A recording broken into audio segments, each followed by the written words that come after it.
वंदनातम दोस्तों, वाक्षी के समृद्धवाद विजन के अंतर्गत मैं वरुण कुमार आपका हार्दिक अभिनंदन करता हूं। आज की इस वीडियो में हम जानेंगे कितनी प्रकार के चावल ऑर्गेनिक इंडस्ट्री में अवेलेबल है और उनमें से कौन कौन से वाक्षी के पास उपलब्ध हैं।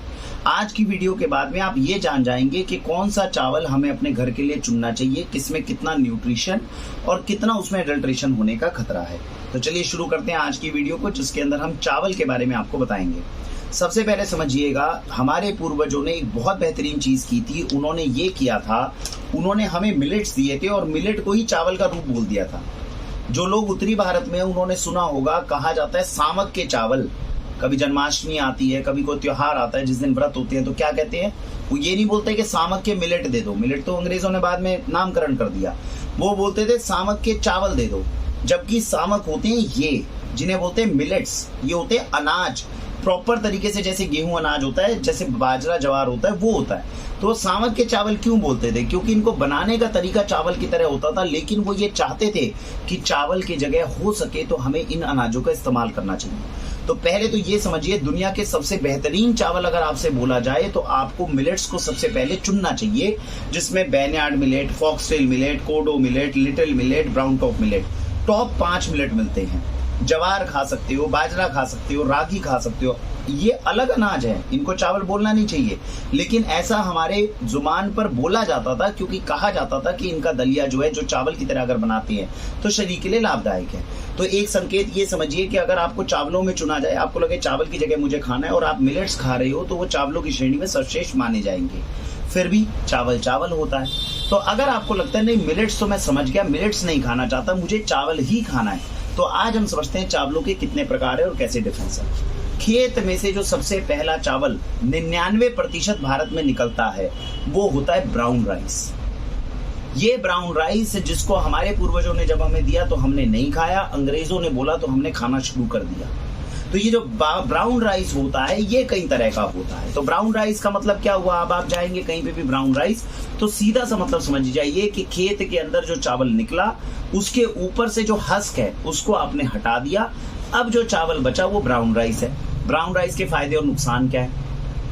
ब्राउन राइस का फायदा ये है कि इसके अंदर ताकत 99% तक है। फाइबर इसके अंदर अच्छा है। इसके अंदर जो भी चावल के अंदर विटामिन से, मिनरल से, वो 99% तक प्रिजर्व हैं। तो अगर खाएंगे तो शरीर के लिए न्यूट्रिशियस है, बीमारियां कम करेगा। तो अगर हमें ब्राउन राइस मिलता है और हम ब्राउन राइस खा रहे हैं तो शरीर के लिए अच्छा है। नुकसान क्या है? नुकसान ये है कि जब खाओगे तो बिल्कुल भी आनंद नहीं आएगा। कई ब्राउन राइस ऐसे है, जैसे बनाने लगोगे ऐसे घुल जाएंगे, बिल्कुल खिचड़ी की तरह घुल जाएंगे। आप कहोगे ये मैं क्या खा रहा हूँ। अगर आप खा सकते हैं, अच्छे से इसको मतलब पचा सकते हैं, क्योंकि थोड़ा सा पचाने में हल्का सा आपको मुश्किल होगी, क्योंकि होल फूड हो गया ना एक तरह का, लेकिन अगर आप इसे खा सकते हैं, एंजॉय कर सकते हैं, तो ब्राउन राइस से अच्छा अनाज नहीं है, चावल नहीं है। आप ब्राउन राइस खाइए। 99% लोग इसको शौक में लेकर आते हैं लेकिन खा नहीं पाते हैं। खाने लायक ब्राउन राइस होता है, लेकिन टेस्ट हमें टेस्टी इतना नहीं लगता, इसलिए ब्राउन राइस का इस्तेमाल नहीं कर पाते। इसी तरह से जैसे हमने बताया, ब्राउन राइस है, 99% तक देश में क्या निकलेगा? Brown rice. ब्राउन राइस के बाद में आता है रेड राइस, लाल चावल। ज्यादातर आपको उत्तराखंड के इलाकों में मिल सकता है, मुंबई के आसपास, महाराष्ट्र के आसपास ही मिल सकता है। ये जो लाल चावल होता है, ये ब्राउन राइस के मुकाबले ज्यादा न्यूट्रिशियस होता है। तो जो लोग ब्राउन राइस खाते हैं, अगर वो कहते हैं भाई मैं ब्राउन राइस खा लेता हूँ, मुझे तो आनंद आता है, मैं तो खा लूंगा, मेरे को तो अपने शरीर को देखना है, मुझे टेस्ट को नहीं देखना, और वो ये कहते हैं मुझे ब्राउन राइस से भी ज्यादा ताकतवर चाहिए, तो प्राकृतिक रूप से जो लाल चावल होता है, ये ब्राउन राइस से भी ज्यादा ताकतवर होता है। इसके ऊपर प्राकृतिक रूप से लाल रंग का ब्रैन होता है, तो इसीलिए इसके अंदर एंटीऑक्सीडेंट्स की मात्रा ज्यादा बताई जाती है, शरीर के लिए ज्यादा लाभदायक बताया जाता है। उससे भी ज्यादा ताकतवर होता है क्या? काला चावल। काला चावल क्या होता है? Black rice. आपको नॉर्थ ईस्ट के इलाकों के अंदर ये ज्यादा मिलता है, असम से आगे चले जाएंगे तो वहां मिलता है। क्योंकि बताया एंटीऑक्सीडेंट्स की मात्रा ब्राउन राइस से ज्यादा किसमें? लाल चावल में। लाल चावल से ज्यादा किसमें? ब्लैक राइस में। अगर पूरी दुनिया में आपको कोई बोलता है कि मिलेट्स को तो साइड में कर दो, अब बताओ चावल में सबसे ज्यादा ताकतवर चावल कौन सा है? तो आपको काला चावल चुनना होगा। लेकिन जो सबसे ज्यादा ताकतवर है उसको खाना उतना ही मुश्किल है। ब्लैक राइस मैंने अपने जीवन में एक बार ट्राई करा था, विश्वास कीजिए मैं प्लेट खत्म भी नहीं कर पाया था। तो इसीलिए कोई इंसान है जो इसको टेस्टी समझ के खा सकता है। ब्लैक राइस समझ लीजिए 100 में से 99.9 नंबर पे आएगा, 99% पे रेड राइस आएगा, 98% पे ब्राउन राइस आएगा। इस तरीके से आप इन तीनों का परसेंटेज जो है 100 में से विभाजन कर सकते हैं। जिसके शरीर में ये 3 चावल जा रही हो, उसमें चावल से संबंधित उसको शरीर में दिक्कत आए, ये चांसेस बहुत कम है।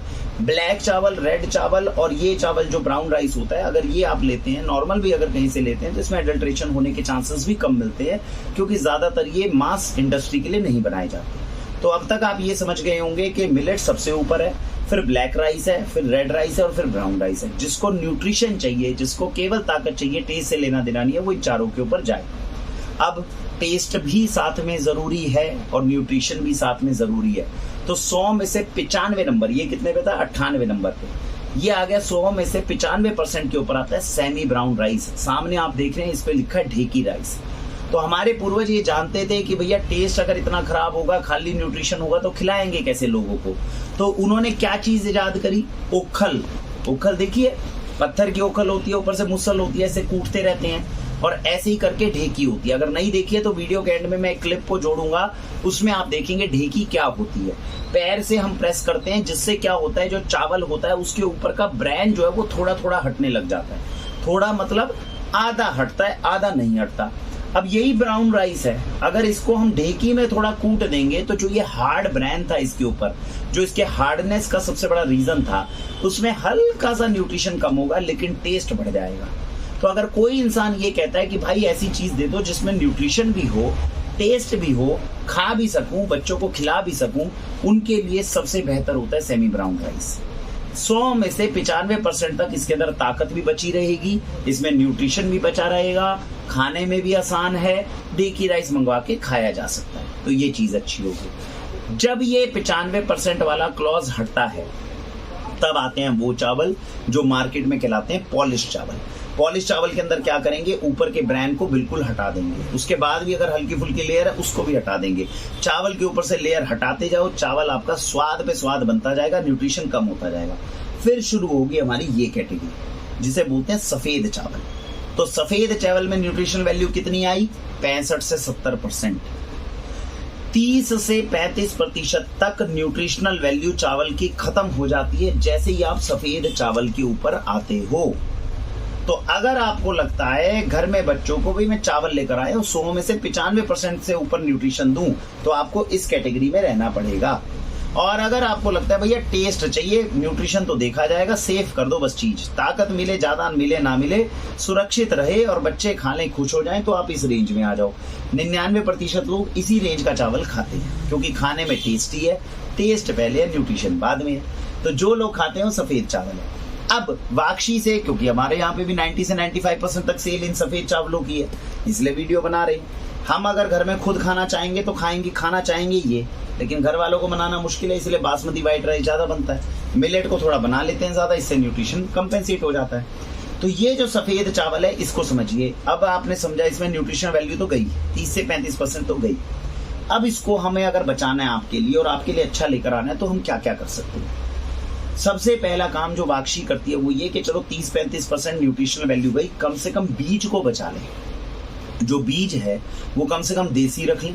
1965 के बाद का जो रेवोल्यूशन आया है, उसके अंदर चावल के साथ अच्छी खासी छेड़छाड़ की गई है।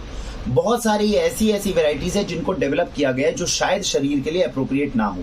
आपको ये जान के हैरानी होगी, बासमती इसमें सबसे पहले नंबर पे आता है। अब कहानी को समझिए। अब बेसिकली जो चावल जो लोग ऑर्गेनिक से नहीं ले रहे, समझिए उस चावल के अंदर है क्या मामला। सबसे पहले धान जो डाली गई, आपका जो चावल है उसका बीज अगर आपने डाल दिया, डालने के बाद में आपने चावल का बीज जो है वो क्या हाइब्रिड है, उसको हाइब्रिड बीज आपने डाला है जिसका अच्छी खासी छेड़छाड़ हुई है, वो कल को किस तरह का चावल उत्पन्न करेगा दुनिया में कोई नहीं जानता, और क्या बीमारी करेगा कोई नहीं जानता।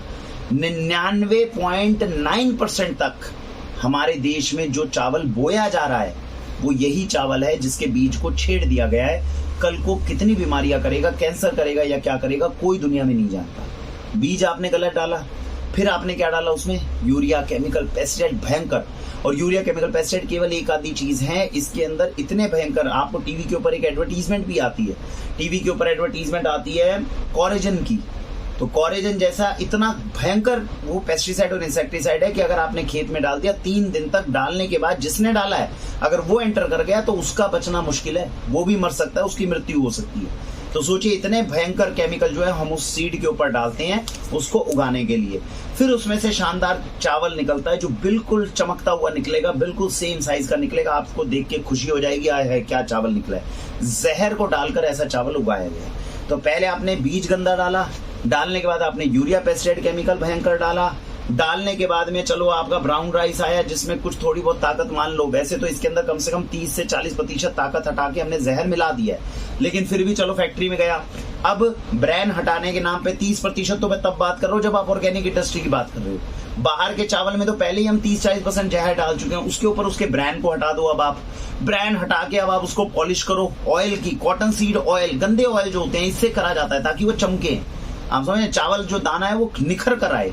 आप चावल को ऐसे उठाओ आपको लगे हाँ क्या निखर कर दाना आ रहा है, तो उसकी पॉलिशिंग की जाती है गंदे ऑयल्स के साथ। तो ऐसे ऑयल को हटाकर आपके घर में जो इस वक्त बच्चों के शरीर में हम चावल डाल रहे हैं ना नॉर्मल मार्केट का, उसके अंदर जहर ज्यादा है, न्यूट्रिशन वैल्यू कम है। अगर इंडिपेंडेंट जांच करवा ली जाए तो ये पक्का निष्कर्ष यही निकलेगा कि भैया ये बच्चों के लिए जहरीला ज्यादा है, इसको खिलाने से बच्चों की मृत्यु ज्यादा होने के चांसेस है रादर देन उनको न्यूट्रिशन प्रोवाइड करें। ये हालत है उस चावल की जो हम बाजार से खरीद कर बच्चों को खिला रहे हैं, ये सोचकर कि बच्चों के अंदर जाकर ताकत बढ़ेगा। तो ये तो मैंने आपको बताया नेचुरल चावल की हालत है जो इस वक्त आपको मार्केट में मिल रहा है। ऑर्गेनिक इंडस्ट्री में आ जाओगे तो अब 2 विकल्प बचे व्हाइट राइस के अंदर। विकल्प क्या बचे कि जो चावल का बीज है, अब चावल का बीज कम से कम देसी कर दिया जाए, उसको छेड़ाखानी ना हो, 1965 के बाद का ना हो। तो कम से कम ऑर्गेनिक इंडस्ट्री में अगर आप सफेद चावल खा रहे हो जिसमें आपको लगता है भैया टेस्ट से कॉम्प्रोमाइज नहीं कर सकते, तो हम आपको ये कहेंगे कम से कम देसी बीज के चावल खाइए। गोविंदो भोग चावल, तो गोविंदो भोग मतलब जो गोविंद को भोग लगाने में काम में आए। हजारों सालों से ये चावल जो है ये वेस्ट बंगाल के आसपास के इलाकों में, उड़ीसा के इलाकों में उगाया जा रहा है, जिससे बनी हुई खीर, जिससे बना हुआ जो आपका भोग होता है वो भगवान कृष्ण को भोग के लिए लगाया जाता है, जिससे बना हुआ जो प्रसाद होता है। तो गोविंदो भोग चावल का इस्तेमाल कर सकते हैं। एरोमेटिक राइस है, अच्छा राइस है, इसका इस्तेमाल कर सकते हैं। इसकी ताकत कितनी है? 70% है। लेकिन अगर आप ऑर्गेनिक सोर्स से लेते हैं तो बच्चों के शरीर में टॉक्सिन नहीं जाएगा। आप ये समझ सकते हैं कि 70% न्यूट्रिशन इसने दिया। इससे दूसरा चावल आता है जोहा राइस, जो असम से मिलता है। ये भी वहां का ट्रेडिशनल चावल है। अगर ऐसा चावल आप लेते हैं तो इसकी ताकत भी 70% आई, क्योंकि बीज के साथ में छेड़छाड़ नहीं किया गया। उसके आगे आता है सोना मसूरी राइस। आप समझ रहे, इसके सोना मसूरी राइस को आप मानिए 100 में से 40 या 45 नंबर अगर ऑर्गेनिक है तो। क्यों? क्योंकि बीज जो है उसका छेड़ दिया गया, बीज जो है इसका देसी नहीं है। तो जो लोग सोना मसूरी राइस समझते हैं वो अपने दिमाग में समझ के चलें कि 100 में से 50% तक न्यूट्रिशन आया, केमिकल्स इतने नहीं गए, लेकिन क्योंकि बीज को छेड़ा गया तो कल को हमारे लिए फायदेमंद सिद्ध हो, ऐसा कहना मुश्किल है। तो ये चीज, क्योंकि उसकी रिपोर्ट्स अभी तक आई नहीं और कभी आएगी भी नहीं, क्योंकि वैज्ञानिकों ने छेड़ा, वही रिपोर्ट आपको दे देंगे कि इससे नुकसान होगा, तो कैसे बात बनेगी। इसी तरीके से बासमती वाइट में जो ऑर्गेनिक इंडस्ट्री के अंदर भी इस्तेमाल होता है, 99% लोग वाइट बासमती राइस खाते हैं। मैं आपको बता रहा हूँ ये वीडियो बनाते हुए, तो 99% मेरे घर में भी ये वाइट बासमती राइस ही बनता है। तो क्योंकि स्वाद बहुत ज्यादा है और घर वाले कॉम्प्रोमाइज करके अभी तैयार नहीं है, समझाने में बहुत समय लगेगा, धीरे धीरे लेकर आएंगे। लेकिन आप लोग अगर समझदार हैं तो धीरे धीरे मूव कर सकते हैं। ये बासमती राइस और सोना मसूरी राइस को आप 100 में से 40-45% तक ही मानिए। अगर मैं आपको 100% ऑर्गेनिक भी दे रहा हूँ बिना यूरिया केमिकल पेस्टिसाइड के, तब भी हम इनसे ज्यादा ताकत की उम्मीद नहीं कर सकते, क्योंकि बीज के अंदर भी छेड़खानी हुई है। तो ये सच्चाई है चावल के बारे में जो आपने जाना। अब पूरे निष्कर्ष को समझकर कौन सा ऐसा चावल है, प्रैक्टिकल बात करते हैं, जो मैं अपने घर वालों को मनाने की कोशिश करूंगा, धीरे धीरे बताने की कोशिश करूंगा कि भैया ये व्हाइट बासमती राइस की जगह पे कम से कम आप इस जगह आ जाओ। अगर यहाँ से हम कम से कम ढेकी के राइस पे आ जाए ना, जो सेमी ब्राउन राइस है, और उसकी तरफ भी अगर हम आ जाए तो कम से कम हम 90 से 95% तक न्यूट्रिशन जो है अपने बच्चों को दे सकते हैं। अब ये ढेकी राइस के ऊपर भी काम चल रहा है। अभी इसके बीज की जो कंफर्मेशन नहीं है कि वो देसी बीज है कि नहीं है। अभी जो ये कर रहे हैं ढेकी वाले हैं वो कहते हैं कि नहीं सर ये पुराना बीज काफी सालों से, लेकिन कंफर्मेशन हमें नहीं मिल पाई 100%। हमने इस कंपनी को कहा है कि आप अगले साल जो फसल लगा रहे हैं उसमें देसी बीज की फसल लगाइए और फिर ढेकी से कूट के दीजिए, ताकि हमें इसकी पावर 100% 95% पता चल जाए। अगर हम ये करने में कामयाब हो जाते हैं तो हम आपको शायद इस वक्त भारत के सबसे बेहतरीन चावल में से एक दे पाएंगे। बहरहाल के लिए स्टार्ट करने के लिए, क्योंकि एक मिसकंसेप्शन अपने को दूर करना था, हम बिना सोचे समझे चावलों को खाए जा रहे थे। थोड़ा अगर रैशनल से हम समझेंगे, थोड़ा अगर हम बुद्धि का इस्तेमाल करके अगर हल्का सा समझेंगे और परिवर्तन धीरे धीरे लेकर आ सकते हैं, क्योंकि मामला इसमें टेस्ट का है। तो टेस्ट से लाना इतना आसान काम नहीं होता। चावल जैसी चीज, रोटी जैसी चीज कितनी भी बात कर ले, लेकिन गेहूं की रोटी छोड़ना इतना आसान नहीं है। कितना भी जवार बाजरे की आप बात कर लो, रातों रात जिसने गेहूं छोड़कर जवार बाजरा पे जाएगा उसकी हिम्मत चाहिए। आसान नहीं होता है चेंज करना। हमने भी बहुत कोशिश करी है, इतना आसान नहीं होता है। आपकी बॉडी को डाइजेस्ट करने में समस्या आती है, क्योंकि 25-30 सालों से आप गेहूं खा रहे हो, 25-30 सालों से सफेद चावल खा रहे हो, रातों रात इधर आओगे कैसे? तो ये कहने की बात होती है, हम तो कर लेते हैं, सबको पता है कि एंड में नहीं होता इतना। तो हमारे घर के अंदर जैसे मैंने बताया अभी ये इस्तेमाल हो रहा है और ये हो रहा है, तो मैंने क्या करा सेफ्टी के लिए, ये तो वो मान नहीं रहे थे घर वाले, तो ये शुरू करवा दिया। तो अगर ये 2 दिन में एक बार बनता है तो ये कम से कम 2 दिन में एक बार ये भी बनता है, तो मैं मान के चलता हूँ न्यूट्रलाइज हो जाएगा थोड़ा थोड़ा। लेकिन आप लोग जो है मैं ये कहूंगा अगर समझदारी की तरफ है तो यहाँ से कम यहाँ आने की तो कोशिश करें, और फिर यहाँ से यहाँ आने की कोशिश करें। ये तीनों के अंदर अगर आप कंफर्टेबल फील करें तो आप आए, नहीं तो 1, 2, 3 स्टेप अगर आप जंप कर जाएं तो मेरे हिसाब से हम ज्यादा बेटर जगह पे पहुंच पाएंगे। तो प्रैक्टिकली मुझे लगता है अगर हम ऐसा परिवर्तन लेकर आए तो कहीं ना कहीं धरातल पे हम कुछ परिवर्तन ला पाएंगे, और अच्छी चीजें जो है बच्चों तक उनको न्यूट्रिशन के हिसाब से नॉलेज देके कुछ अच्छा खिला पाएंगे, ऐसी हमारी आशा है। तो ये सारे चावलों के बारे में थी जो चीजें हम आपको बताना चाहते थे। उम्मीद है नॉलेज आपको अच्छी लगी होगी, बाकी आप कमेंट सेक्शन में बता ही सकते हैं। भारत वंदे मातरम।